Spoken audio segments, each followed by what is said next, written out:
Food tastes good for the same reason sex feels good. Oh, we wouldn't last very long as a species without both. Without pleasure centers and reward pathways in our brains incentivizing our efforts, we might not have sufficient drive to seek out either. Hunting and gathering take a lot of work. No surprise, then, that our appetites and food cravings are governed in part by the feel-good messengers in our brains, the reward hormone, dopamine, our body's natural cannabis compounds for a munchies effect, our own body's natural opioids, the happiness hormone serotonin, and even the love hormone oxytocin.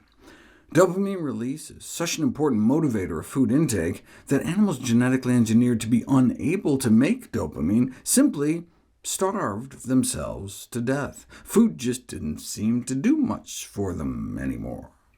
We evolved for millions of years in an environment where the essential mineral sodium was scarce, so a taste for saltiness used to give us a survival advantage.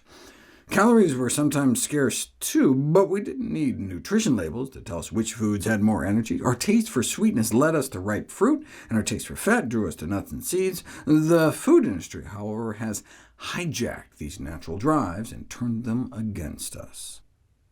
Tobacco industry documents reveal that tactics used to formulate cigarettes to be as addictive as possible have been applied to create ultra-processed foods with optimal combinations of rewarding ingredients like fat and sugar to maximize palatability and profitability.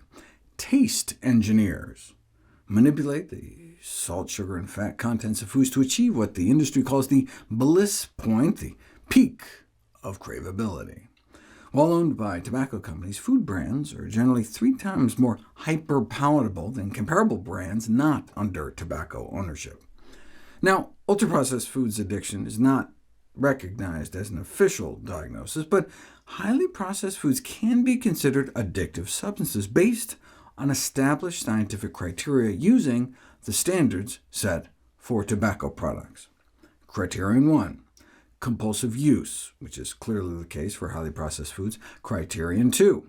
Psychoactivity, defined as producing transient alterations in mood that are primarily mediated by the effects in the brain. Chocoholics get a euphoria rating similar to what is achieved after a smoker is infused with nicotine. And when you give people opioid blockers like Narcan, they eat fewer candy and cookies. This suggests sugar consumption causes the release of endorphins, explaining why more than 100 randomized controlled trials have found pain-relieving effects of a little sugar water for infants undergoing painful procedures.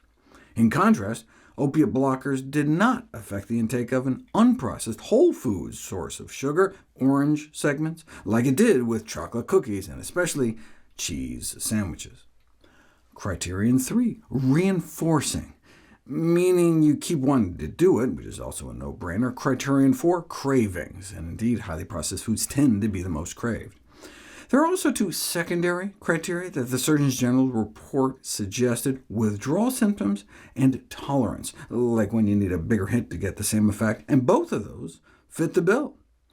People have reported physical and psychological symptoms reminiscent of tobacco withdrawal when they've attempted to cut down on ultra-processed foods, with symptoms peaking at 2 to 5 days and decreasing over the next week or two, which actually parallels the time course of withdrawal syndromes for addictive substances. And in terms of tolerance, increased consumption of sugary beverages is associated with a blunted dopamine brain response to a mouthful of sugar. Frequent consumption of ice cream seems to reduce brain reward region responsivity in humans, paralleling the tolerance observed in drug addiction. The emerging field of food addiction is not without criticism and debate. Some suggest food addiction can't exist because we have to eat, but that's like arguing that alcoholism can't exist because we have to drink. Yes, we have to inhale too, but we don't have to inhale tobacco. And yes, we have to eat, but we don't have to eat junk. It's certainly true that not all people exhibit an addictive pattern when it comes to ultra-processed foods, but the same is true of addictive drugs. For example, only about 1 in 6 people who try cocaine go on to develop a cocaine addiction.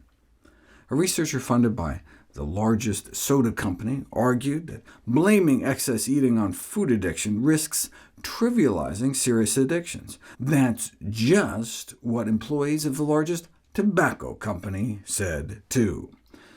The Coca-Cola guy even argued that there was a well-documented case of carrot addiction, so we should leave soda alone. And it's actually true.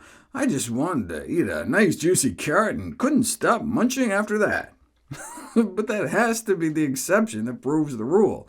In a study of ultra-processed foods and binge eating, 100% of the foods people binged on were ultra-processed foods. Nobody was binging on broccoli.